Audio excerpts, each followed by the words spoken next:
Hey everyone, स्वागत है आपका मेरे चैनल पर। इस चैनल पर आप इंग्लिश स्टोरीज से रिलेटेड वीडियोस देखते हैं, जिसमें कि short English stories, moral stories and informative videos होती हैं, जिसका आप हिंदी में अनुवाद करना सीखते हैं। इसके साथ ही स्टोरी को रीड करना और इंग्लिश वर्ड्स के करेक्ट प्रोनाउंसिएशन के बारे में भी सीखते हैं। तो अगर आप इस चैनल पर न्यू हैं, मेरी वीडियो को पहली बार वॉच कर रहे हैं, तो मेरे चैनल को सब्सक्राइब ज़रूर करें और जो बेल का आइकन दिख रहा है उसे भी प्रेस कर दें, ताकि मेरी आने वाली वीडियोस का नोटिफिकेशन आप तक पहुंच जाए।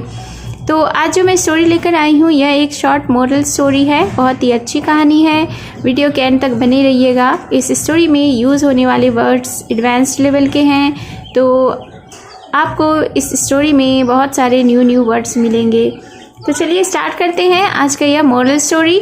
आज के स्टोरी का टाइटल है ऑनेस्ट जेनी। ऑनेस्ट यानी कि ईमानदार, जेनी नाम है एक लड़की का, तो शीर्षक का अर्थ हुआ ईमानदार Jenny. So let's begin the story.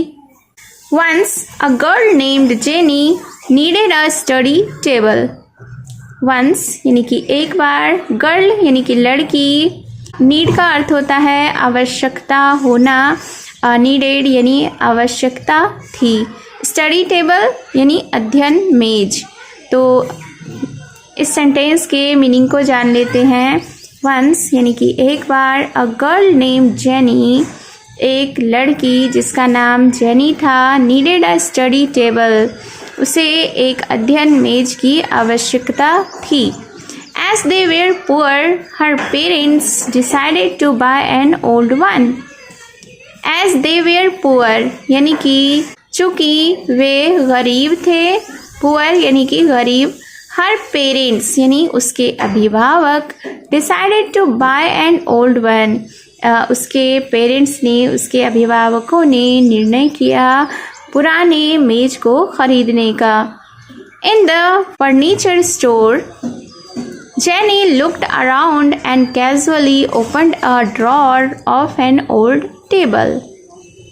In the furniture store, store यानी कि दुकान, फर्नीचर का अर्थ होता है जहाँ दुकानों के लिए, भवनों के लिए या ऑफिस में रखने के लिए मेज वगैरह बनाए जाते हैं, उसे फर्नीचर स्टोर कहते हैं।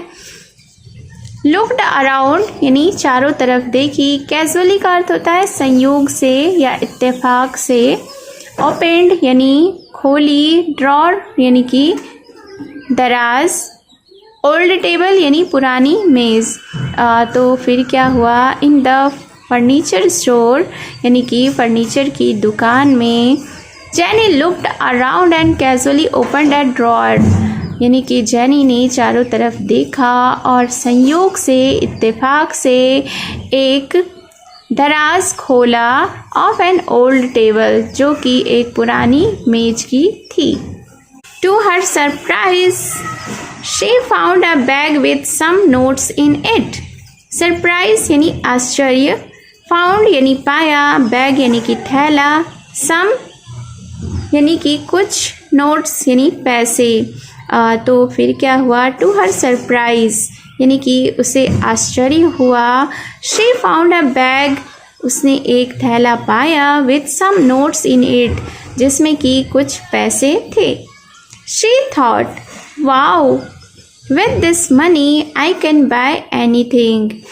शी थॉट यानी कि उसने सोचा, वाओ विथ दिस मनी उसने क्या सोचा कि अच्छा है, इस पैसे से आई कैन बाय एनीथिंग यानी मैं कुछ भी खरीद सकती हूँ।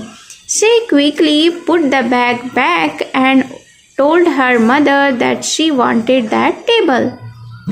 क्विकली का अर्थ होता है जल्दी से, बैक यानी कि वापस, टोल्ड यानी कहा, मदर यानी कि माँ, वांटेड यानी चाहती थी।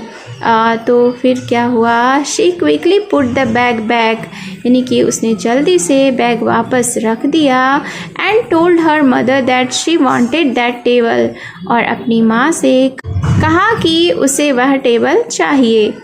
सो दे बाउड द टेबल इसलिए उन्होंने वह मेज खरीदी। At home, Jenny took out the bag and found $15,000 in it. At home यानी कि घर में, Jenny took out the bag. Jenny ने थैले को निकाला and found $15,000 in it.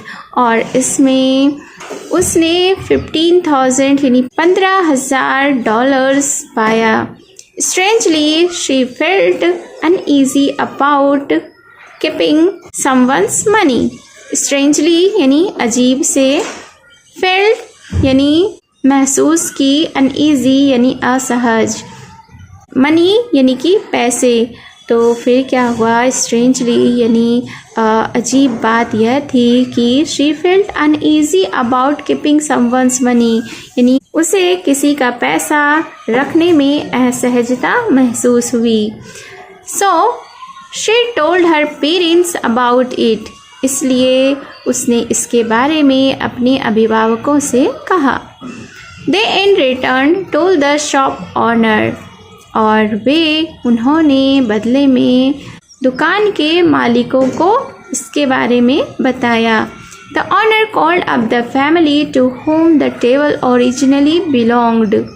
Owner का अर्थ होता है मालिक, family यानी कि परिवार, ओरिजिनली यानी मूल रूप से. तो क्या हुआ कि मालिक ने उस परिवार को बुलाया जिसकी यह टेबल मूल रूप से थी, यानी कि जिसकी यह टेबल वास्तविक में थी, उस परिवार को दुकान के मालिक ने बुलाया.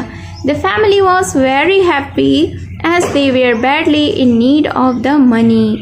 हैप्पी का अर्थ होता है खुश, बैडली यानी बुरी तरीके से, बहुत ज़्यादा, नीड यानी आवश्यकता. तो फिर क्या हुआ? The family was very happy, परिवार बहुत खुश था. As they were badly in need of the money, चूँकि उन्हें इन पैसों की बहुत ज़्यादा आवश्यकता थी. They praised Jenny for her honesty. Praised यानी प्रशंसा की, ऑनेस्टी यानी कि ईमानदारी. तो उन्होंने जेनी की इस ईमानदारी पर उसकी प्रशंसा की. Jenny also made her parents proud. Proud यानी कि गर्व. तो जेनी ने भी अपने माता पिता को गर्वान्वित किया. Moral of the story is honesty is the best policy, यानी कि ईमानदारी सबसे अच्छी नीति है. So it was the story. I hope you have enjoyed the story. अगर आपने अभी तक मेरे चैनल को सब्सक्राइब नहीं किया है तो चैनल को सब्सक्राइब ज़रूर करें, बेल का आइकन भी प्रेस कर दें.